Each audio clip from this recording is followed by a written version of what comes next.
Hey everybody, this is Robert here with Jones Tech, and today we're going to talk about a PM, which is your Preventive Maintenance Inspection, PMI, Class A. To give you an idea, you have three classes. You have Class A, Class B, Class C. Class A is you're doing a general walk around. You're doing a complete vehicle inspection, but you're not changing any fluids. Class B is your changing fluids, which is the same thing as Class A, except you change fluids. And Class C is your DOT verification, your Department of Transportation. That's your annual inspection. So today we're going to do a Class A. We're going to talk about some of the things that you need to do.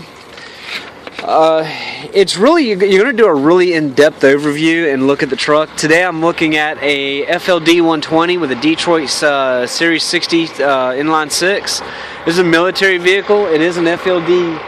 It has an FLD chassis. However, it's been raised up in the air for a heavy-duty application. So you're going to see a lot of things on here that you won't see on a standard vehicle. What you want to do is you want to look at the in-cab inspection first. So you get up in here, you would check everything out, turn it all on.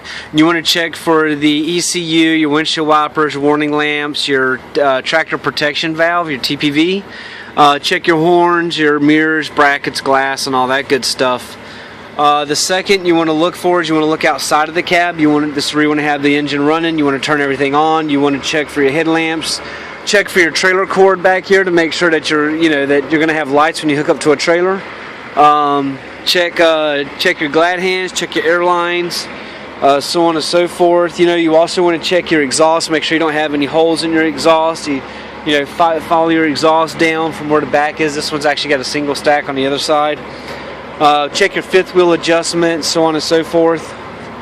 You want to check the engine compartment, and before you start pulling out dipstick tubes and stuff like that, just take a look at it. And if you notice, when I popped this hood, the first thing I seen is a CAC, which is charge air cooler.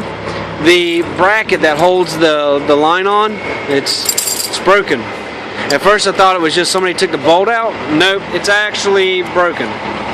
Somebody broke the bolt. So that tells me right there that this vehicle is not going to go anywhere until that's actually been replaced. So do a good overview of it, take a look at it, see if you see anything broken, and then you start checking your fluids. You want to make sure you don't have any leaks or anything like that. Check your piping, your seals. You want to check your radiator, make sure that it's at the proper level. Most of them is like -30, so on and so forth. They got like a little stick tube that you can put in there and check for that. You want to check your exhaust manifold, which is actually over here. Look for signs of any leaking, anything else like soot. You'll see soot around it, oil leak from the oil tubes on the turbo, so on and so forth. Just make sure, basic inspection, make sure none of this has holes in it, that it's not got soot on it or anything else. As you go down, you want to grease the chassis. Just make sure all your grease is on there, everything is greased up. Your differentials, this one actually has like a front differential too, so if you want to say four-wheel drive, then it's got that application on it, so you got to make sure that's good. You want to check your brake adjustments. This is where you check by the stroke, and what we mean by the stroke is you want to check the slack adjusters. You want to make sure that when the brakes are applied, that you have the correct amount of play on it, that you're not too excessive, and that you're not too tight. And the last thing you want to do is start driving down the road and drag a brake. Check your tire pressures, and one of the biggest things too is check to make sure the decals on this thing where it says the next service is due. This last thing you want to do is get inside of a vehicle and you don't even know what's going on. And if you have any discrepancy, and then you also check your tread depth, so on and so forth.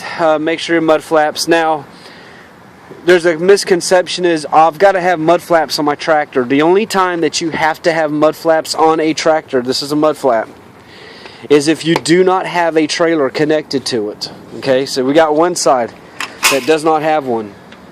If this vehicle, if there was a trailer underneath on this fifth wheel, you would not need a mud flap because your trailer is essentially your mud flap. But because this is just a power unit or a tractor, if you were to take this tractor on the road, then you have to have both mud flaps on it.